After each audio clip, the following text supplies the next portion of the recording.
বন্ধুরা, আমি এই বাজার থেকে কাতলা মাছ এনেছিল, তার জন্য এই বড় মাছের ঝাল করব। তার জন্য এই নুন হলুদ মাখিয়ে রেখেছি। এবার আমি ভাজবো।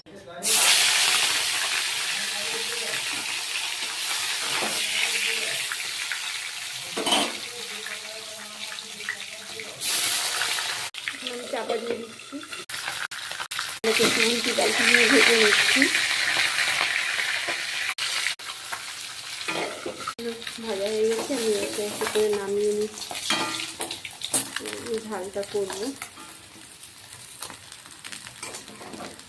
ঝাল করবো বলে একটু পেঁয়াজ বাটা, একটু লঙ্কা গুঁড়ো, একটু আদা বাটা, একটু সর্ষে বাটা, হলুদ, নুন নিয়েছি। এই মশলাগুলো এবার দিয়ে দিচ্ছি। তেলের উপরে একটু নেড়ে নিচ্ছি।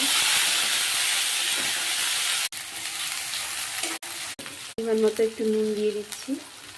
মশলাটা আমার ভাজা হয়ে গেছে, এবার একটু জল দিয়ে দিচ্ছি। পরিমাণ মতো জল দিয়ে দিচ্ছি।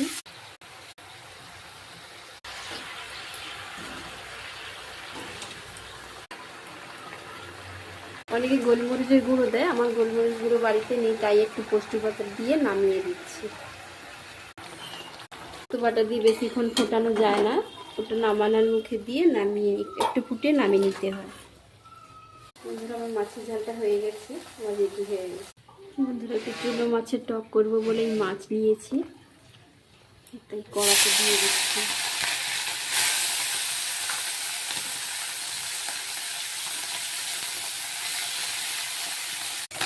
মাছগুলো আমার ভাজা হয়ে গেছে, এবার আমি একে একে করে নামিয়ে দিচ্ছি।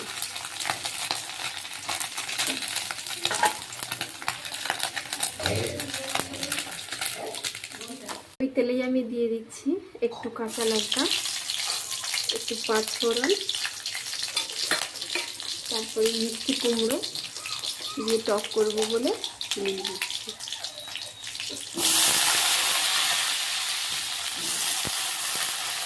দিচ্ছি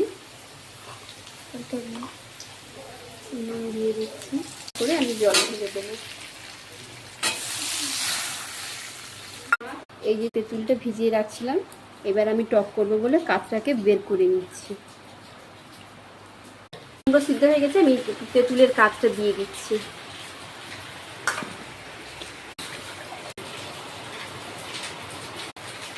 মাছগুলো দিয়ে দিচ্ছি। আমার হয়ে গেছে, আমি টকটা নামিয়ে নিচ্ছি। টকটা রেডি হয়ে গেছে।